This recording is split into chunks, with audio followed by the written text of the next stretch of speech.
अब हमें यहाँ पर फ्लूइड्स इन मोशन का नेक्स्ट पॉइंट देखना है, next topic that is strokes law. ठीक है, अभी हम स्ट्रोक्स लॉ के बारे में यहाँ पर जानने वाले हैं। तो सबसे पहली चीज, ये लॉ जानने के लिए आप सबसे पहले एक कंटेनर लीजिए। ठीक है, ये आपने एक कंटेनर यहाँ पर बनाया। ठीक है, ये आपका एक कंटेनर हो गया। अब इस कंटेनर के अंदर आप लिक्विड इंसर्ट कर दीजिए। ठीक है, ये लिक्विड भर दिया आपने यहाँ पे लिक्विड फिल हो गया यहाँ पे। ठीक है, अब ये जो लिक्विड जो है, इस लिक्विड के अंदर आप क्या करिए, फ्रीली एक यहाँ पे स्फीयर लीजिए। ठीक है, ये आपने स्फीयर ले लिया। ठीक है, ये आपने स्फीयर ले लिया। ठीक है, और ये फ्रीली फॉल हो रहा है थ्रू ए लिक्विड। ठीक है, ये क्या हो रहा है, ये जो आपका स्फीयर है, ये स्फीयर फ्रीली फॉल हो रहा है। ठीक है, ये स्फीयर है। ठीक है, ये फ्रीली नीचे की तरफ जा रहा है। ठीक है, नीचे की तरफ फ्री फॉल हो रहा है। तो इसी से आपका ये स्ट्रोक्स लॉ जो है वो जुड़ा हुआ है। लॉ क्या कहता है, ठीक है, लॉ क्या कहता है, यहां पर ये जो स्फीयर लिक्विड के अंदर जा रहा है, ये जो स्फीयर लिक्विड के अंदर फॉल हो रहा है, उस पर एक्ट होने वाला विस्कस फोर्स। ठीक है, the viscous force acting on A sphere, यानी कि यहां पर हम लिखेंगे Fv। क्या लिखेंगे, Fv। The viscous force acting on a sphere falling through a liquid या falling through a medium, किसी भी मीडियम के थ्रू अगर जा रहा है, ठीक है, ये sphere falling through a medium, उस पर एक्ट होने वाला ये जो viscous force है, ये डायरेक्टली प्रोपोर्शनल होगा। ये जो विस्कस फोर्स किस पर एक्ट हो रहा है, स्फीयर पे एक्ट हो रहा है। जब स्फीयर कहाँ फॉल हो रहा है, फॉलिंग थ्रू ए मीडियम, जैसे मैंने यहाँ मीडियम दिखाया लिक्विड। ठीक है, तो लिक्विड मीडियम में से जब ये स्फीयर नीचे जाएगा, फॉल होगा, तो इस स्फीयर पे एक्ट होने वाला ये जो विस्कस फोर्स है, ये डायरेक्टली प्रोपोर्शनल होगा इसका रेडियस, स्फीयर का रेडियस। ठीक है, उसके बाद में अब वेलोसिटी थ्रू फ्लूइड, इस स्फीयर का वेलोसिटी कितना है, उसको डायरेक्टली प्रोपोर्शनल होगा। और तीसरा यहाँ पे ये ध्यान में रखना है, एंड इस लिक्विड का, इस फ्लूइड का कोएफिशिएंट ऑफ विस्कोसिटी क्या है, उस पर ये डायरेक्टली प्रोपोर्शनल रहेगा। मतलब आपको यहाँ पर क्या गिवन है बताइए, the viscous force acting on a sphere, viscous force Fv acting on a sphere falling through a medium। ठीक है, तो यहां पर आप क्या लिखेंगे अभी, the viscous force, ये viscous force acting on a sphere, ये स्फीयर पे एक्ट कर रहा है, जो क्या हो रहा है, falling through a medium, medium में से जा रहा है। जैसे मैंने यहाँ मीडियम लिया है लिक्विड, और ये स्फीयर उसमें से फ्रीली फॉल हो रहा है। ठीक है, इज ये जो विस्कस फोर्स है, ये डायरेक्टली प्रोपोर्शनल है। किसको डायरेक्टली प्रोपोर्शनल है, डायरेक्टली प्रोपोर्शनल टू, सबसे पहले इस स्फीयर का radius, that is radius of sphere. दूसरा, ये स्फीयर जिस वेलोसिटी से फॉल हो रहा है फ्लूइड में, वो velocity v of A sphere through a fluid. ठीक है, और लास्ट में एंड कोएफिशिएंट ऑफ विस्कोसिटी। ठीक है, coefficient of viscosity of the fluid. ठीक है, ये हो गया हमारा स्टोक्स लॉ। ठीक है, तो स्टोक्स लॉ ये कहता है आपको कि जब एक स्फीयर फॉल होगा, जब एक स्फीयर फॉल होगा थ्रू ए मीडियम, तो क्या होगा, यहाँ पर जो विस्कस फोर्स इसके ऊपर एक्ट होगा वो डायरेक्टली प्रोपोर्शनल होगा रेडियस को, डायरेक्टली प्रोपोर्शनल होगा वेलोसिटी को, और डायरेक्टली प्रोपोर्शनल होगा ईटा यानी कोएफिशिएंट ऑफ विस्कोसिटी को। ठीक है, नाउ अब यहाँ पर मैथमेटिकली हमें रिलेशन लिखना है, तो मैथमेटिकली हम यहाँ पर क्या लिखेंगे, सिग। यहाँ पर सबसे पहले हम लिखेंगे viscous force that is F is directly proportional to radius.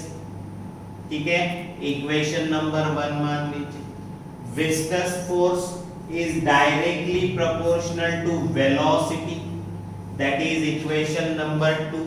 ठीक है, और लास्ट में यहाँ पे viscous force is directly proportional to coefficient of viscosity, that is equation number 3। ठीक है, मतलब विस्कस फोर्स स्फीयर की रेडियस को, वेलोसिटी ऑफ स्फीयर को और कोएफिशिएंट ऑफ विस्कोसिटी फ्लूइड की, इन तीनों को डायरेक्टली प्रोपोर्शनल है। तो आप ऐसे लिख सकते हैं फ्रॉम इक्वेशन 1, 2 एंड 3। ठीक है, वी गेट, आपको फिर यहाँ पर क्या मिलेगा, F is directly proportional to eta are V. ठीक है, फिर यहाँ पर ये वाला साइन हटा दीजिए, डायरेक्टली प्रोपोर्शनल साइन, तो यहाँ पर आएगा इक्वल टू और constant into eta are V. ठीक है, फिर यहाँ पर ये जो कांस्टेंट है इसकी जगह आप लिखिए के ईटा आर वी। ठीक है, और फाइनली ठीक है ये हो जाएगा relation which is therefore F equals to, ये जो k का वैल्यू है 6 पाई रहेगा कांस्टेंट का वैल्यू। ठीक है, तो हमारे पास में यहाँ पर हम ये लिखेंगे where k equals to constant of proportionality.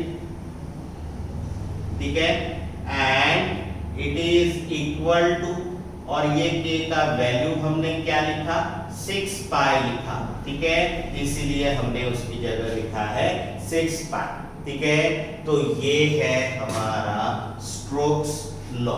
ठीक है, तो स्टोक्स लॉ ये कहता है अगर कोई भी एक स्फीयर, मेटल से बना हुआ स्फीयर, ठीक है, सॉलिड स्फीयर, अगर ये क्या होता है फॉल थ्रू ए फ्लूइड, किसी भी फ्लूइड में से अगर क्या हो रहा है, ये क्या हो रहा है, फ्लूइड इसमें से ये स्फीयर फॉल हो रहा है, तो जो विस्कस फोर्स इस स्फीयर पे एक्ट होगा, जो विस्कस फोर्स इस स्फीयर पे एक्ट होगा वो डायरेक्टली प्रोपोर्शनल होगा रेडियस ऑफ स्फीयर को, डायरेक्टली प्रोपोर्शनल होगा वेलोसिटी स्फीयर की, और डायरेक्टली प्रोपोर्शनल होगा कोएफिशिएंट ऑफ विस्कोसिटी को। ठीक है, ये है हमारा टॉपिक यहाँ पर स्टोक्स लॉ। अब हमें यहाँ पर देखना है टर्मिनल वेलोसिटी। ठीक है, नाउ ये टर्मिनल वेलोसिटी क्या है उसके बारे में अभी हमको यहाँ पर जानना है। ठीक है, तो जो कांस्टेंट मैक्सिमम वेलोसिटी, ये बॉडी मान लीजिए स्फीयर को, ठीक है, ये बॉडी जिस मैक्सिमम वेलोसिटी को एक्वायर करेगा falling through a viscous liquid, जब ये बॉडी विस्कस लिक्विड में से फॉल हो रहा है उस समय पे ये जितना मैक्सिमम वेलोसिटी एक्वायर करेगा यानी अटेन कर लेगा, ठीक है, और जिस मैक्सिमम वेलोसिटी से ये नीचे फॉल होगा विस्कस लिक्विड में से, उसी मैक्सिमम वेलोसिटी को हम कहते हैं टर्मिनल वेलोसिटी। हम उसको क्या कहते हैं, terminal velocity. The constant maximum velocity acquired by body, इसको बॉडी मान लीजिए, ठीक है, इसका मैक्सिमम वेलोसिटी कितना ये एक्वायर्ड करेगा ठीक है, while falling through a viscous liquid, जब ये किसी लिक्विड में से क्या हो रहा है, अब फॉल हो रहा है, उस समय पे जितना मैक्सिमम वेलोसिटी से वो नीचे फॉल होगा वो कहलाएगा आपका टर्मिनल वेलोसिटी। ठीक है, तो यहां पर हम क्या लिखेंगे, यहां पर हम ऐसे लिखेंगे द कांस्टेंट मैक्सिमम वेलोसिटी।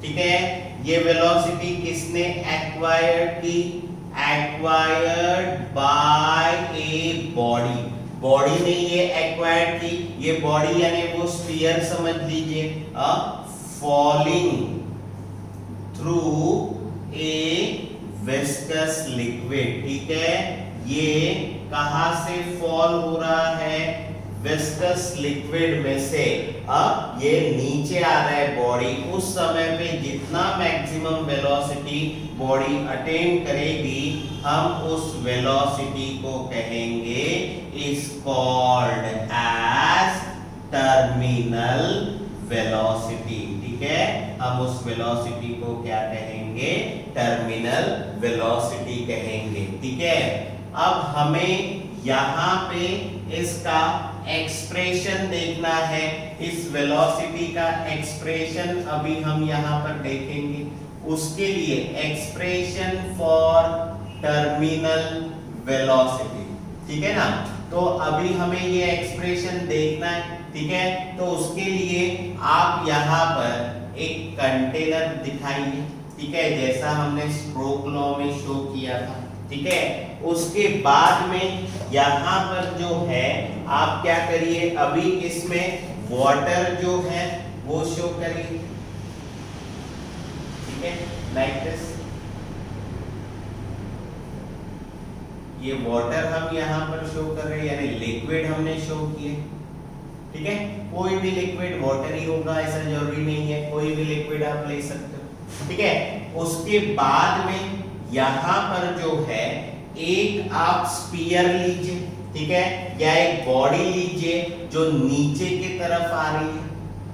ठीक है, ये हमने एक बॉडी ली है।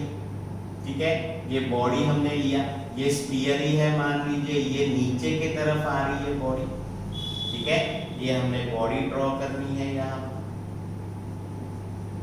ठीक है, अब देखिए आप यहाँ पर ये जो आपने बॉडी यहाँ पर ड्रॉ की, ये बॉडी सॉलिड है। ठीक है, ये लिक्विड में से विस्कस लिक्विड में से फॉल हो रही है, फ्रीली फॉल हो रही है, ये बॉडी हमने निकाला। ठीक है, अब यहाँ पर ये ध्यान में रखना है, ठीक है, कि हमने एक स्फीयर लिया। ठीक है, और ये स्फीयर को हम फॉल कर रहे हैं, इस स्फीयर का रेडियस है r, इस लिक्विड का जो डेंसिटी है वो लेना है आपने rho, and it is falling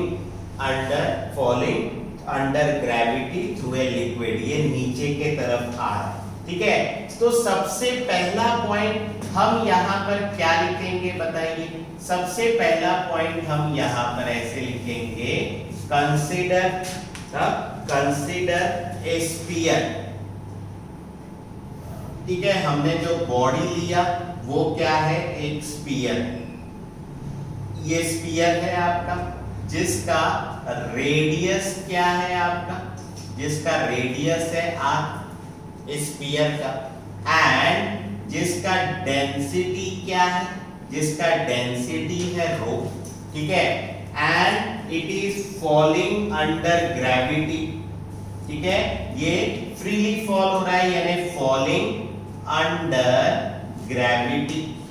ठीक है, अब थ्रू ए लिक्विड, थ्रू ये जिस लिक्विड में से जा रहा है, ठीक है, उसका डेंसिटी आपने लेना है sigma, through a liquid of density sigma. ठीक है, ये यहाँ पर ध्यान में रखना है, और इस लिक्विड का कोएफिशिएंट ऑफ विस्कोसिटी ईटा लेना है, कोएफिशिएंट ऑफ विस्कोसिटी यहाँ पर लेना है आपने eta, is as shown in figure.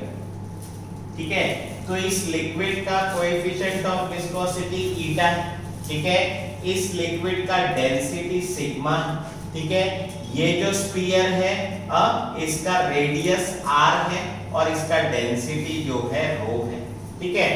अब यहां पर एक चीज आपको ध्यान में रखना है, जब ये स्फीयर फ्रीली फॉल हो रहा है थ्रू ए लिक्विड, जब ये स्फीयर फ्रीली फॉल हो रहा है through a liquid in downward direction, तो उस समय पे इस लिक्विड पे दो फोर्सेस एक्ट कर रहे हैं, ठीक है।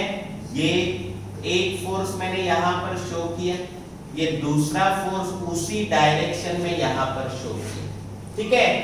एक जो फोर्स यहां पर होगा दैट इज Fu, ठीक है, और दूसरा जो फोर्स है ये है Fv।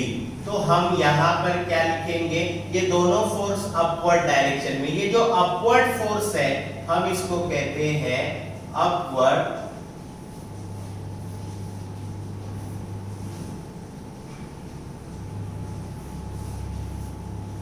बियॉन्ड फोर्स प्लस ये आपका विस्कस फोर्स, ठीक है। ये दो फोर्स यहां पर है, अपवर्ड फोर्स यानी कि ये Fu है प्लस ये विस्कस फोर्स यानी क्या है Fv है। ये दोनों अपवर्ड डायरेक्शन में इस स्फीयर पे एक्ट हो रहे हैं, ठीक है। और दूसरा जो है यहां पर एक डाउनवर्ड फोर्स भी इस स्फीयर पे एक्ट होगा। ये देखिए मैंने यहां पर ये डाउनवर्ड फोर्स शो किया हुआ है, और ये जो डाउनवर्ड फोर्स है ये इस स्फीयर का क्या है, ये वेट है उस स्फीयर का, डाउनवर्ड फोर्स, जिसको हम लिखेंगे Fg। और ये जो है, ये जो आपने लिक्विड भरा है इसको हम लिखेंगे विस्कस लिक्विड, ठीक है। ये है आपका फिगर, किसका फिगर हो गया ये फिगर हो गया एक्सप्रेशन फॉर टर्मिनल वेलोसिटी का, ठीक है। तो यहां पर हम ये लिखेंगे कि जब ये स्फीयर नीचे के तरफ डाउनवर्ड मूव हो रहा है, जब ये स्फीयर नीचे के तरफ डाउनवर्ड मोशन कर रहा है तो इस पर एक्ट होने वाले ये फोर्सेस है। तो हमारा सेकंड पॉइंट क्या रहेगा, जब ये स्फीयर डाउनवर्ड मूव हो रहा है तो हम यहां पर लिखेंगे forces acting on sphere in downward motion, ठीक है, क्योंकि ये स्फीयर नीचे की तरफ जा रहा है तो इसका जो डाउनवर्ड मोशन हो रहा है उस समय पर इस पर एक्ट होने वाले कौन कौन से फोर्स है। सबसे पहला जो फोर्स है वो हम लिखेंगे विस्कस फोर्स, तो पहला हम लिखेंगे विस्कस फोर्स, ठीक है। और ये विस्कस फोर्स यानी आपका Fv, और Fv क्या होता है 6 pi eta Rv according to Stokes law, ठीक है। उसके बाद में यहां पर ये दूसरा फोर्स है नीचे के तरफ, ठीक है, ये दूसरा फोर्स है। अभी ये नीचे की तरफ जो फोर्स है ये ग्रेविटेशनल फोर्स या वेट ऑफ स्फीयर है, तो B हम लिखेंगे इस स्फीयर पे एक्ट होने वाला फोर्स वेट ऑफ स्फीयर, ठीक है, दैट इज Fg। और Fg क्या होगा, वेट है, इसीलिए हम लिखेंगे mg, ठीक है। और उसके बाद में यहां पर अब हम यहां पर तीसरा फोर्स लिखेंगे अपथ्रस्ट, ठीक है, यानी बियॉन्ड फोर्स लिखेंगे अपथ्रस्ट फोर्स, यानी ये होगा आपका Fu, ठीक है। और ये जो अपथ्रस्ट फोर्स होगा इसका रिलेशन क्या आएगा 4/3 पाई r क्यूब सिग्मा इंटू जी, क्योंकि ये लिक्विड पे एक्ट हो रहा है। और यहाँ पर ये जो m है इसकी जगह हम 4/3 पाई r क्यूब रो लिखेंगे, क्योंकि ये स्फीयर है, उसका मास लिखा वॉल्यूम इनटू डेंसिटी के टर्म में इनटू जी, ठीक है। तो ये तीन फोर्सेस, दो फोर्सेस अपवर्ड डायरेक्शन में, एक अपवर्ड फोर्स है अपवर्ड या अपथ्रस्ट फोर्स है, दूसरा भी अपवर्ड फोर्स है जिसको हम विस्कस फोर्स कहते हैं। ये दोनों फोर्स अपवर्ड डायरेक्शन में एक्ट हो रहे हैं स्फीयर पे। और नेक्स्ट है आपका एक वेट स्फीयर का जो कौन से डायरेक्शन में है, डाउनवर्ड डायरेक्शन में है। ये तीनों फोर्स एक्ट होंगे when the sphere falls through a viscous liquid. ठीक है, ये आपको यहां पर ध्यान में रखना है। नाउ ये तीन फोर्सेस इस स्फीयर पे एक्ट हो रहे हैं। ठीक है, अब जैसे जैसे ये स्फीयर नीचे जाएगा, as the sphere moves in downward direction through a liquid, इसमें यहां पर इस स्फीयर का वेलोसिटी क्या होगा, इंक्रीज होते जाएगा। ठीक है, और उसकी वजह से एक ऐसा स्टेज आएगा जिस समय पे ये sphere constant maximum velocity attain कर लेगा। ठीक है, तो यहां पर हम ये लिखेंगे as the downward velocity increases। ठीक है, जब डाउनवर्ड वेलोसिटी इंक्रीज हो जाएगी तो ये भी ध्यान में रखना है कि विस्कस फोर्स जो है वो भी क्या हो जाएगा, इंक्रीज हो जाएगा। और डाउनवर्ड वेलोसिटी इतना बढ़ेगा कि एक ऐसा स्टेज आएगा जब ये स्फीयर मैक्सिमम वेलोसिटी गेन करेगा। और यहां पर हम ये लिखेंगे अ stage is rich when sphere attains maximum velocity। ठीक है, तब स्फीयर पे क्या रहेगा, मैक्सिमम वेलोसिटी वो अटेन कर लेगा। ठीक है, जब ये स्फीयर मैक्सिमम वेलोसिटी अटेन करेगा उस समय आपको एक चीज ध्यान में रखना है, ये जो टोटल अपवर्ड फोर्स है वो टोटल डाउनवर्ड फोर्स के बराबर हो जाएंगे। ये आपको यहां पर ध्यान में रखना है। तो यहां पर नेक्स्ट पॉइंट हम क्या लिखेंगे, when sphere attains terminal velocity. ठीक है, जब स्फीयर क्या कर रहा है, टर्मिनल वेलोसिटी अटेन करेगा उस समय पे total upward force is balanced by total downward force। तो हम यहां पर लिखेंगे total upward force which is balanced by, ये कौन बैलेंस करेगा, balanced by total downward force। ठीक है, तो यहां पर आप बताइए कि टोटल डाउनवर्ड फोर्स यानी कौन सा है, वेट है। ठीक है, उस स्फीयर का वेट है।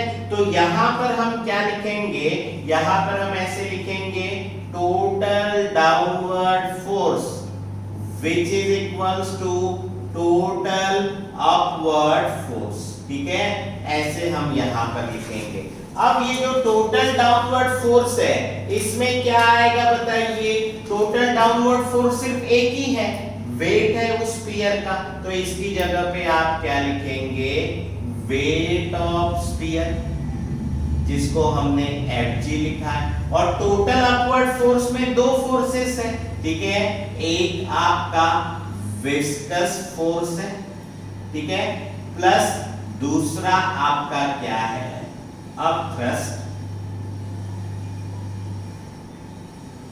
बियॉन्ड फोर्स है। ठीक है, अब ये जो वेट है आपका Fg, ये आपका mg है, विस्कस फोर्स, सॉरी इसको आप अभी फिलहाल के लिए Fg लिखिए, विस्कस फोर्स को Fv लिखिए और अपथ्रस्ट बियॉन्ड फोर्स को Fu लिखिए। अब हमारे पास सबका ही वैल्यू है Fg, ये जो फोर्स है वेट ऑफ स्फीयर जिसको लिखा, ये m into g है। ये जो विस्कस फोर्स है ये है 6 पाई ईटा आर वी। ठीक है, प्लस यहां पर ये जो आपका अपथ्रस्ट फोर्स है ये भी आपको पता है 4/3 pi are cube sigma into जी। ठीक है, अब ये जो मास है इसको आप वॉल्यूम इनटू डेंसिटी के टर्म में लिखेंगे तो ये आएगा 4/3 पाई आर क्यूब रो।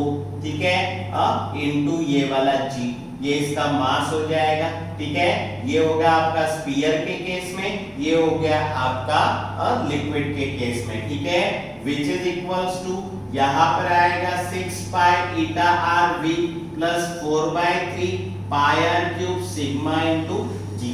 अब ये भी 4/3 पाई आर क्यूब वाला टर्म है, इसको इधर लेकर जाओ, ये प्लस का इधर जाएगा तो माइनस होगा, ये वाला टर्म एज इट इज रहेगा 4/3 pi are cube rho into G, ये प्लस वाला टर्म इधर गया minus 4/3 pi are cube sigma into G which is equals to इधर राइट हैंड साइड में बचा 6 pi eta R into V. और याद रखिए हम v के लिए सॉल्व कर रहे हैं क्योंकि हमें यहाँ पे टर्मिनल वेलोसिटी चाहिए। ठीक है, अब यहाँ पर देखिए 4/3 कॉमन निकल सकता है इसमें से और इसमें से, पाई पाई कॉमन निकल सकता है। ठीक है, उसके बाद आर क्यूब कॉमन निकल सकता है और g ये भी कॉमन निकल सकता है। तो फाइनली हम क्या कर सकते हैं, 4/3 pi are cube into g common निकाला मैंने इसमें से और इसमें से, यहां बचा रो माइनस यहां पे बचा सिग्मा। ठीक है, और इधर बचा हमारे पास में 6 पाई ईटा आर वी। ठीक है, ऐसा रिलेशन बचेगा। फिर यहाँ पर ये पाई और ये पाई हो गया कैंसिल, यहाँ का ये आर इस क्यूब के साथ कैंसिल, यहाँ स्क्वायर बचेगा। यानी यहाँ पर क्या बचा 4/3 पाई कैंसिल हो गया, यहाँ पे आर का स्क्वायर बचा, जी रो माइनस सिग्मा इधर आया 6 ईटा वी। ठीक है, अब मुझे यहाँ पर क्या करना है, यहाँ पे ये v का रिलेशन जो है ये सॉल्व करना है। तो ये 6 ईटा इधर आ जाएगा यहाँ पर। ठीक है, so this implies v equals to 6 eta denominator में जाएगा तो 4/3 R square G rho minus sigma और अपॉन में यहाँ पर 6 इंटू ईटा, ये आपका सिग्मा है, ये आपका 6 है। ठीक है, डिफरेंस ध्यान में रखिए, यहाँ पर ये 2 हो जाएगा, यहाँ पर ये 3 से कैंसिल होगा। ठीक है, ऊपर में बचेगा 2, नीचे में बचेगा 9। ठीक है, यहाँ पर आएगा R square G sigma minus rho, ठीक है, अपॉन में यहाँ पे ईटा। ठीक है, तो ये होगा हमारा फाइनल रिलेशन। ठीक है, तो ये जो है ये इक्वेशन रिप्रेजेंट करता है, represents the terminal velocity attend bye A sphere falling through a viscous liquid. ठीक है, जब ये स्फीयर लिक्विड में से फॉल हो रहा है, ठीक है, तब उसका ये टर्मिनल वेलोसिटी है, यानी मैक्सिमम वेलोसिटी है जो वो अटेन कर रहा है। और ये है हमारा एक्सप्रेशन फॉर टर्मिनल वेलोसिटी।